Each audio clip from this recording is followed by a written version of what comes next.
start with number 223, Crown Him with Many Crowns, 223.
Oh, How I Love Jesus, number 248. Number 248.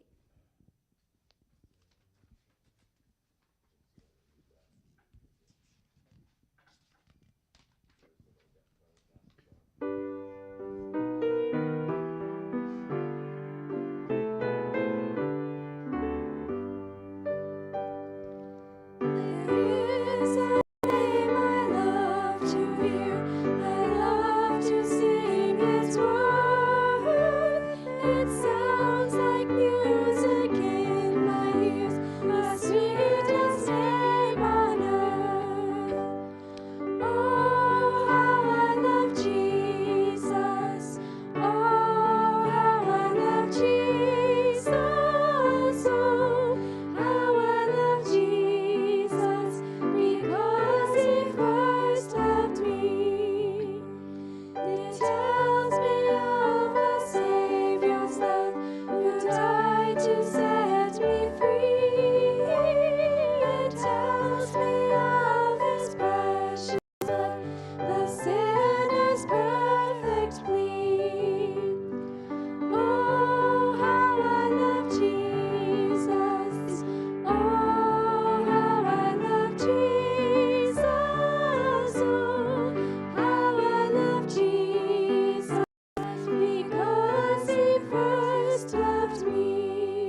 will be number 251, He Lives. Please stand.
Seated.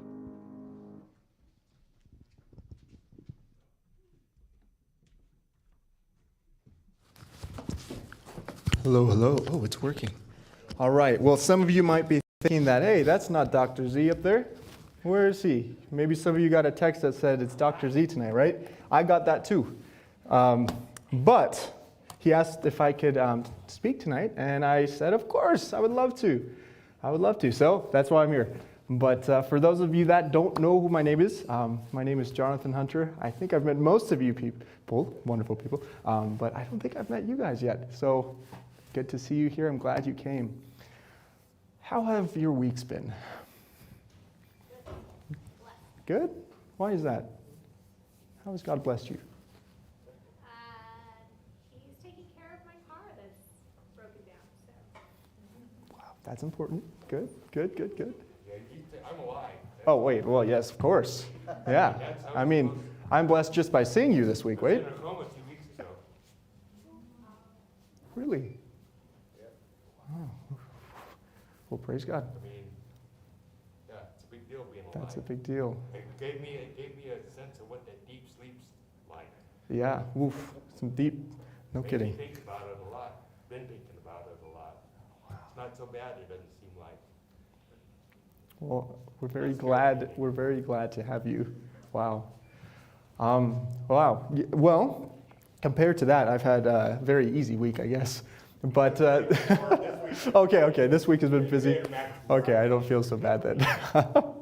So this week has been pretty busy for me. I might just say maybe one of the busiest in the entire year, actually, so far.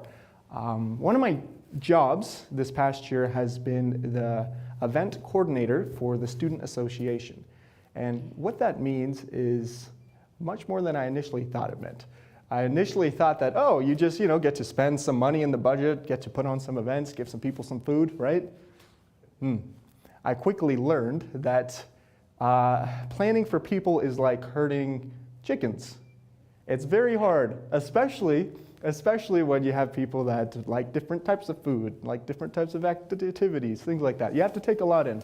But what's been really cool is to work as a part of a team, the Student Association. And I've been able to see how when planning for an event to get good results, it's not just a matter of telling someone to do something for some result, right? It's a matter of finding the right person for the right job to then produce the desired result, right? And it made me think, as someone who wants to go into ministry in the future, well, now in the future, the importance of that within a church. I think we could all agree that there are specific people that fit specific roles in a church that are essential in order for a result to be good, right? So that's kind of been something I've kept in the back of my mind as we've gone throughout the year, and something I want to talk to you about tonight. So it's going to be the teamwork, the dream team of church. And it may seem like a generalized topic, but I think I have some interesting insight that I'm really excited to share with you guys tonight. And so I'm excited, but before we go on, let's pray. Our Father in heaven, thank you so much for bringing us here this week. I thank you for just the blessings of being alive and bringing us through and caring about us and the big things and maybe the little things. Lord, I thank you for this time in the middle of the week that we get to take a breath and spend time with each other, family and friends, and also hopefully learn something new from your word. Lord, I also ask that as we continue into the next half of this week, that you continue to bless us, keep us safe, and help us to draw closer to you. Be with me now. Help my words to be yours. In your name I pray. Amen. All right, so in my Sabbath school class that I teach, the Academy Sabbath School, we do something. And that's thought questions. These are questions, vault questions, that go back to a previous experience in your life. Okay, so I'm going to do that right here with you, okay? So I want you all to think about your best memory, your best childhood memory at church.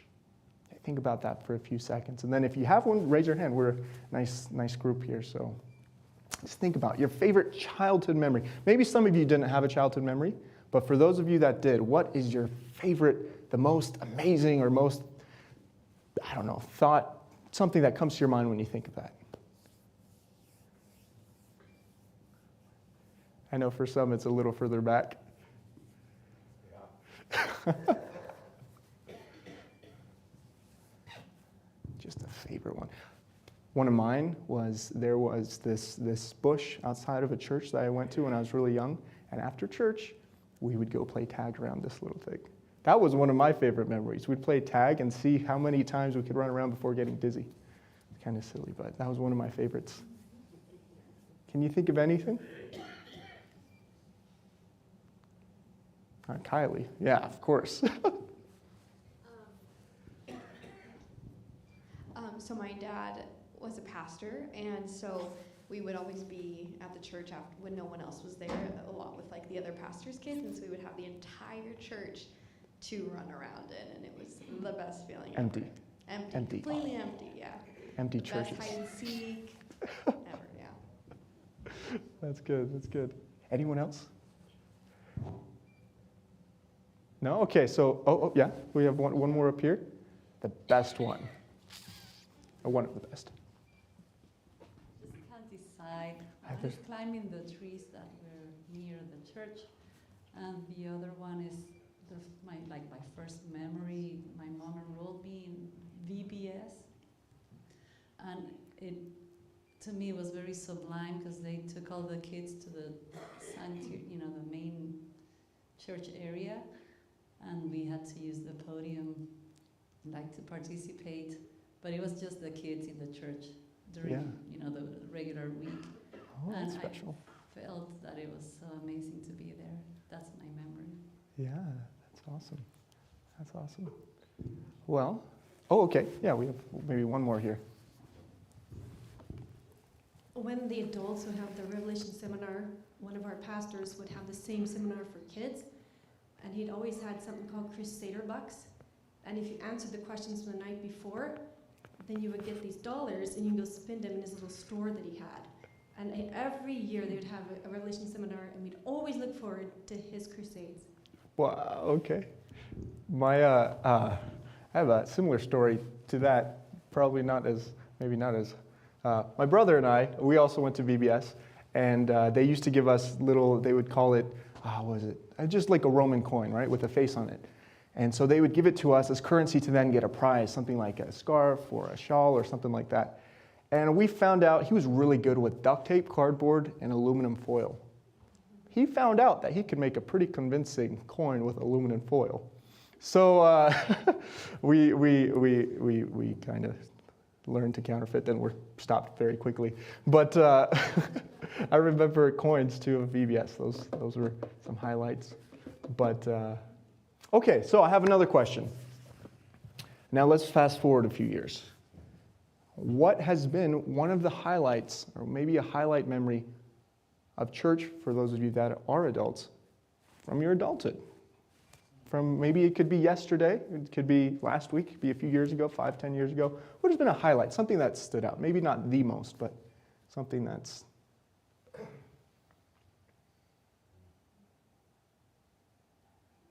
potluck, right? That's pretty good. Get baptized. Getting baptized? Yeah, I remember that.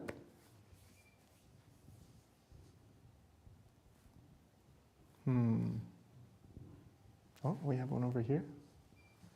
From the person that put my counterfeiting to an end.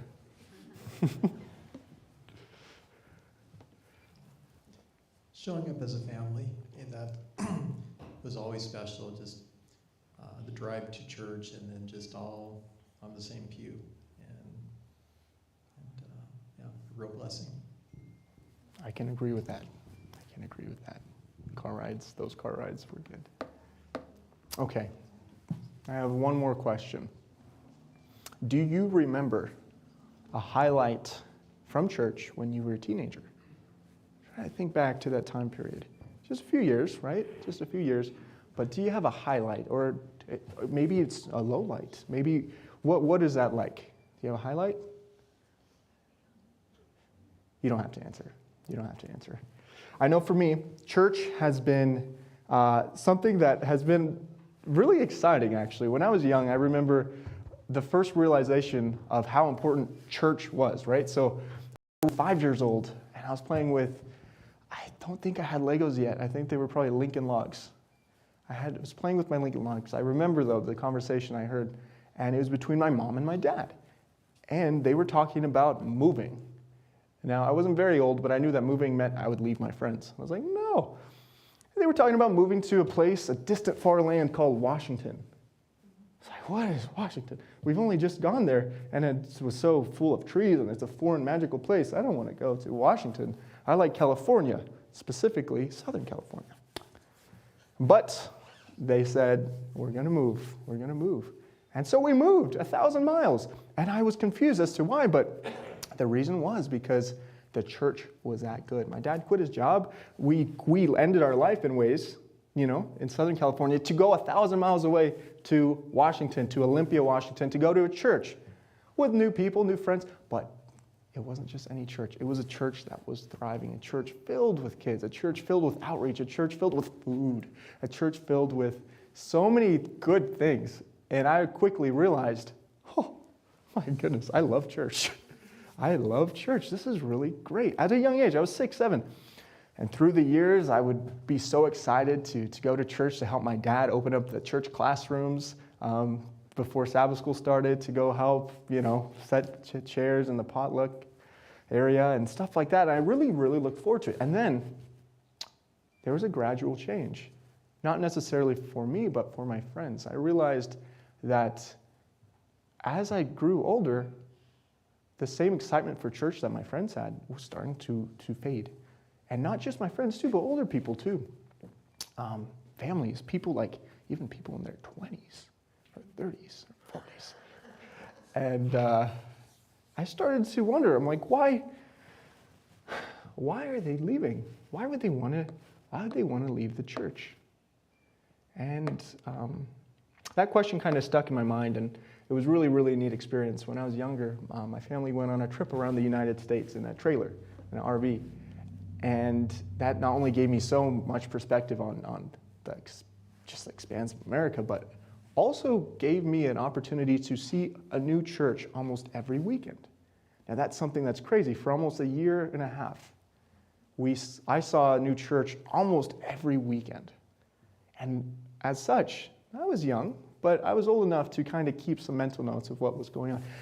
I noticed that there were two main types of churches.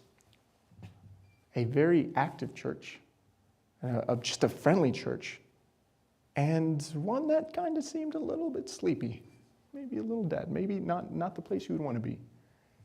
And the connection between the two is I found that there were young people, a high presence of young people in those happy, and not just because I was young, but it was just something you could feel in those active churches, active young people, and then there was a lack of young people in the other ones. And so my point here is, in order to have a dream team, which is the church, and we'll look into that in a little second here, a vital component is young people, right? There are things that young people could do that we can't do. And I'm still maybe young, but I'm getting older and I'm realizing that, like, oh, wow. There are things that can only be done by 10, 15, 20-year-old. And so it's a passion of mine, being able to teach the Sabbath school each week. I see this, and I see that it's very important to kind of talk about as a church. And so through visiting a lot of these churches and through the years since then, I've realized that there are about three main questions that young people will ask. And I think it's important to kind of understand these in order to talk to them, in order to show them, and not to answer them verbally, but to answer them with actions and inclusivity, right? So the first one is, why should I stay? Why should I stay in church? There are things that I don't agree with. There are hypocrites, things like that. We've heard about these things. And is it necessary for me to be at church? What if I skip this week? Is it really that bad? I'm still the same person. I have something else going, maybe a sports game. And who am I going for? My parents? My parents don't go, so why would I go? Or maybe my parents really want me to go, but I don't want to go, and I don't really respect them, so I don't want to go. And so these questions are really important because if they're left unanswered, then you start to realize that maybe church is not an integral part of your life and not an integral part of your faith. And so it's important that we don't just answer these, say, it's important because iron sharpens iron. We need to be here, or it's a family, right? It's more than that. It's answering through incorporation, which is a very different thing. And so what is a church? Let's look at that. We've heard many definitions in the Bible, and so we'll look at one here. And what would you say? Is it a pastor? Is it a potluck? I know when I was young, I defined some churches by their potluck. I'm like, that's a good one. That's a good one. They have desserts. What is it? So I think, of course, we're in a world, right? It's a fight. It's a controversy. I see churches as an elite fighting unit, right? A fighting unit where every person has a role. There's a team leader. There's a team medic sometimes, right? There's a team, some that keeps track of everything. And then you have the hands and feet of the church. And each person has a very important role, right? So if you have your Bibles, I invite you to open them to 1 Corinthians 12. And this is a verse I'm sure many of us have seen before, but it's a really important one. 1 Corinthians chapter 12, verse 12. And it says, For as the body is one and has many members, but all the members of that one body, being many, are one body, so also is Christ. Okay, and we've heard this before, right? We know what this means. As a student here in the one of the majors I'm studying is natural science. It's just you study the Bible or the body, and you see we have about 12 systems, they say. And you see that every single one is important. While some have taken, scientists longer to figure out what it does. They used to think the, pituitary gland was fastidious and would just cut it out. It's pretty important. There are some that are definitely very, very important. Skeletal system, right? We'd be mush without it. Muscular system, very important to help us move. You have your immune system, keep you going. You have your digestive system, reproductive system. What good would it be if we couldn't procreate? We have many systems that are intrinsically related, right? So it's the same thing. It's the same thing. And Dr. Kanemoto a few weeks ago talked about the talents that we have. And we have talents. And it's important to use those together. And so what is a church? It's a unit full of people with different skills. Now, again, what I'm saying tonight is a vital rank within this unit is young people. And this church has a very unique ability to reach young people. We're intrinsically rooted in it. There's a university right there. There's an academy right there. There's an elementary school right there. And what's really cool, too, is I'm speaking to you as a representative of the students.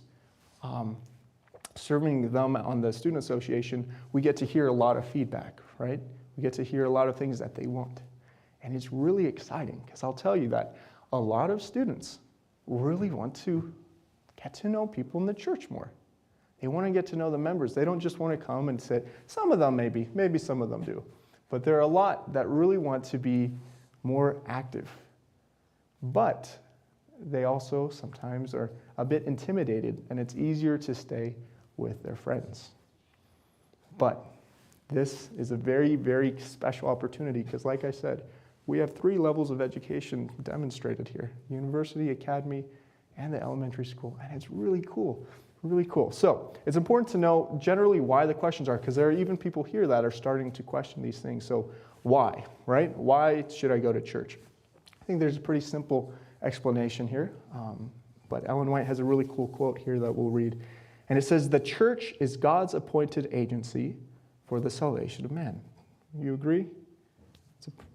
It was organized for service, and its mission is to carry the gospel to the world.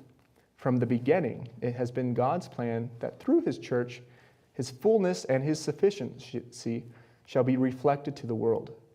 The members of the church, those whom he has called out of darkness into his marvelous light, are to show forth his glory. So, in short, it's through churches and bodies of people that God can most effectively bring light to the darkness that's around us, right? Can you see that? If you sent one soldier out to a battlefield, he probably won't come back. He'll try hard, but if he gets injured, who's going to carry him back? He's vulnerable. But if you have multiple, they can take care of each other, and they're specialized, and they're trained to work in a certain way. And they could work on each other, right? It is important. Iron sharpens iron.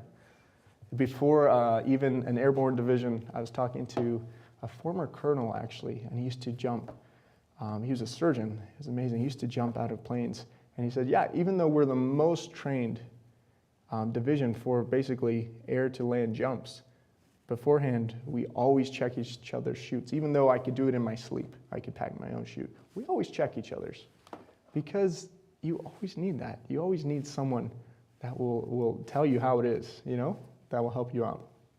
So, the second question, so the first one was, why should I go to church? Why should I go to church? How would you answer that? Well, what is church, right? And I think a lot of us can.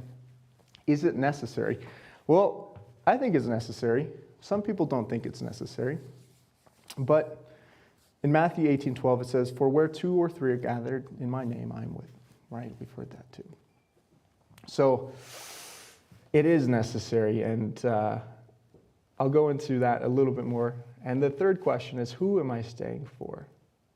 Now, this is an interesting one because I know a lot of kids, and even maybe adults, you could think, maybe, am I staying in church for my parents, for my spouse, maybe? Maybe one is, stronger than the other.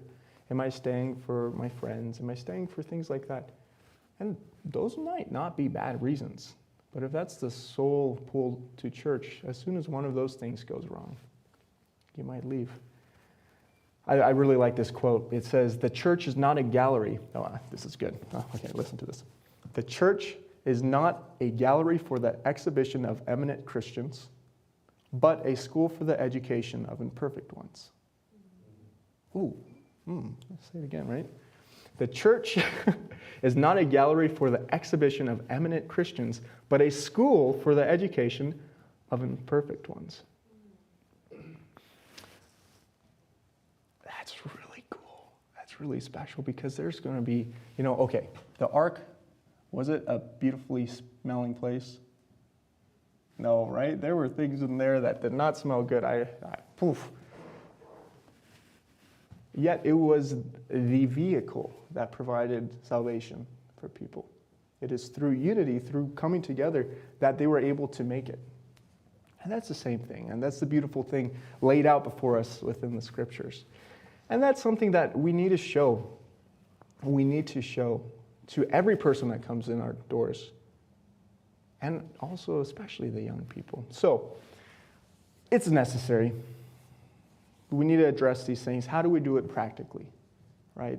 And this is in no way to say that we're not doing a good job, but wouldn't you agree that we could always be better? We can always be better. And so, practically, when I was younger, we used to play tennis, as some of you know. And before that, I played a lot of other sports, actually. I played football, basketball, volleyball, all these sports. And something that is a common denominator in those is, in those team sports especially, is how to progress. How do you get to the next stage, right? Because we should always be looking at how could we become better, not stay the same. That's silly, right? No. So how can we get better? And it's kind of broken down into three things. Actually, my dad told me about this as well. You have to be surrounded by three people.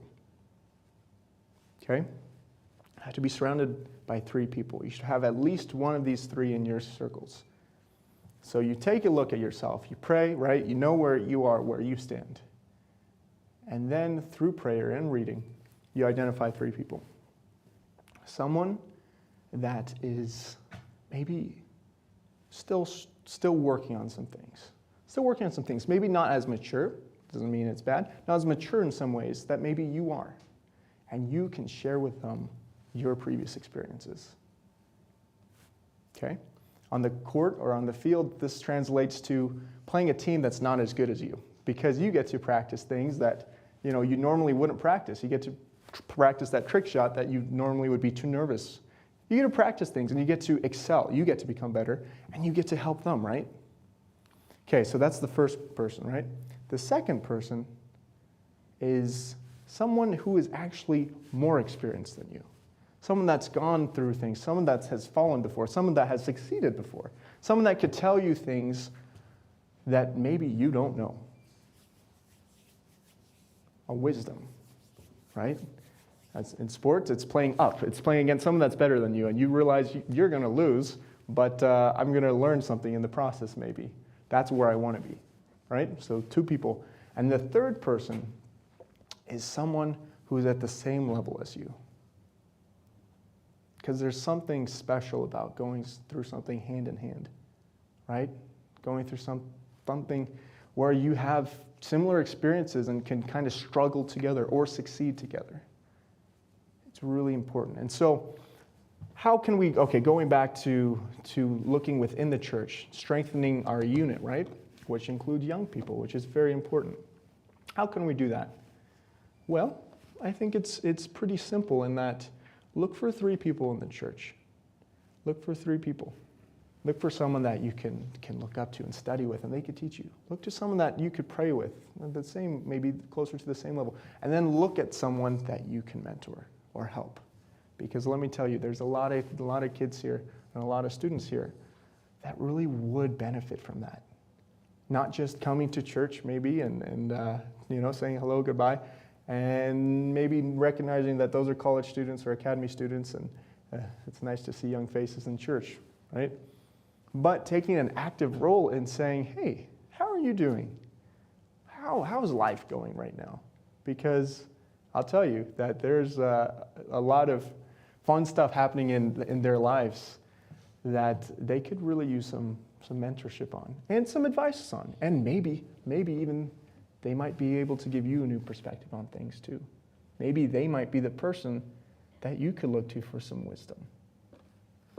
Age is not so much a number as a demonstration of experience, right? So, so how can we do this practically, right? It's so special, especially those that are here tonight. It shows initiative being here Wednesday night. And so how can we take initiative when the pews are full, right? Not to just come, say hi and go, but to really reach out. I would say start small, because there's plenty of people here and there's plenty of church members too. Just pick one person, maybe two, maybe three. Get to know them. Ask how they're doing. Create a unity. Create a family. And it's hard to do. It's hard to do. But I promise you that there are people that really could benefit from that. And you can benefit from it too. You'll grow as well. So a church is not just, a family that calls each other brother and sister. Hello, brother. Hello, sister. No, it's a family that studies with each other, right? It struggles with one another. It's imperfect. And it's a people that share Christ with each other. And most importantly, maybe not most importantly, but very importantly, it's a church that prays together. And I think that's the beautiful thing about Wednesday night. And I know there are a lot of things going on right now that maybe I can ask your prayer. Maybe you could pray about is this weekend there's something called R&R, it stands for Rest and Recovery. And it's the weekend where students kind of get to take a break from their hustle and bustle of school and get to refocus on spiritual things and also rest. And so we have some speakers coming that are really good that will talk about some things. So this weekend I ask that you just keep them in your prayers, that you ask that maybe they can see something this weekend that could change their lives for the better. And going forward, find someone, one or two, three, maybe, I don't know where you are, but find someone that you could kind of reach out to. And also maybe someone that you could be reached out to by. And also someone to go hand in hand with. Because, like I said, it's a pretty special place where we are right now. It's a really neat opportunity to have that many young people. Would you agree? Not every church has this. I've seen quite a few churches in my short life that don't have this. And I think it is really active. And so once again, this is not saying that, oh, we're not doing this. No, we could be better. We can always be better, right? So a church is a group of people that study, that struggle together, that grow together, and that pray together. So that's actually what we'll do here for just a few minutes. Try to find maybe one person next to you, and we're going to pray together for about 5-10 minutes. And I want you to keep in mind specifically how you can use the experiences God has given you to help a young person in this church or someone else that's in this church. Because we have a lot of them and we need a gel, right? And so ask for God to give you that. And if you get in groups, maybe 2 or 3, we'll just do that for about 10 minutes here, then I'll close with a closing prayer. So we'll do that for, 10 minutes. So just get in groups of 2 or 3.